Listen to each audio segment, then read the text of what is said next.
Di antara music and respect yang masuk ke dalam kelompok noun yang mana ya?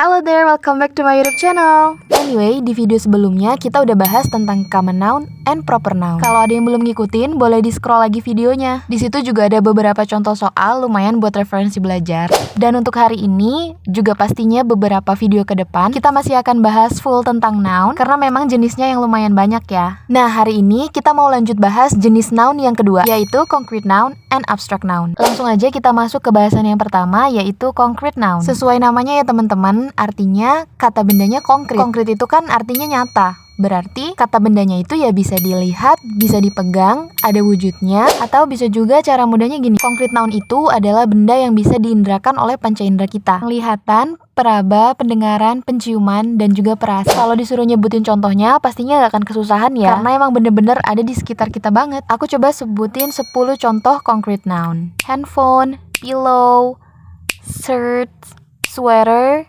sugar, sweet, computer, bicycle, television, and plants. Dan pastinya masih ada banyak lagi contoh yang lainnya ya, karena memang sebanyak itu benda-benda yang ada di sekitar kita. At least kita bisa langsung realize kalau itu memang termasuk ke dalam kelompok noun. Lanjut ke noun yang kedua, yaitu abstract noun. Abstract noun ini memang agak sedikit buat kita berpikir ya teman-teman, tapi bukan berarti nggak bisa dipelajari. Langsung aja, namanya kata benda abstrak berarti ya nggak kelihatan, nggak ada wujudnya, nggak nyata, nggak bisa dirasain juga oleh panca indera kita. Biasanya abstrak noun itu berupa idea, feeling, emotion, state, dan juga quality. Aku coba kasih satu contoh dulu ya. Contohnya yaitu love.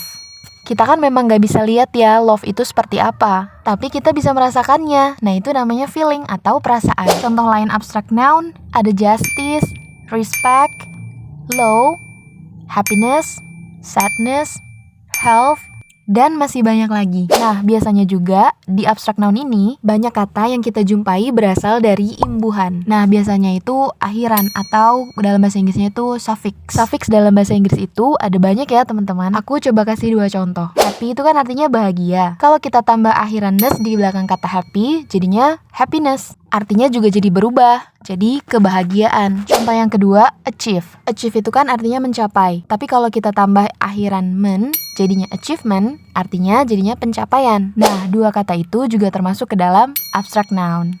Untuk awalan atau akhiran dalam bahasa Inggris, nanti kita bahas di lain video ya. Oke, berdasarkan intro di awal video tadi, antara music and respect yang masuk ke dalam abstract atau concrete noun kira-kira yang mana ya? Jawabannya adalah music itu concrete noun dan respect itu abstract noun. Kalau music memang kita nggak bisa lihat, tapi kita masih bisa dengar. Dan kalau respect, jelas ya itu abstrak.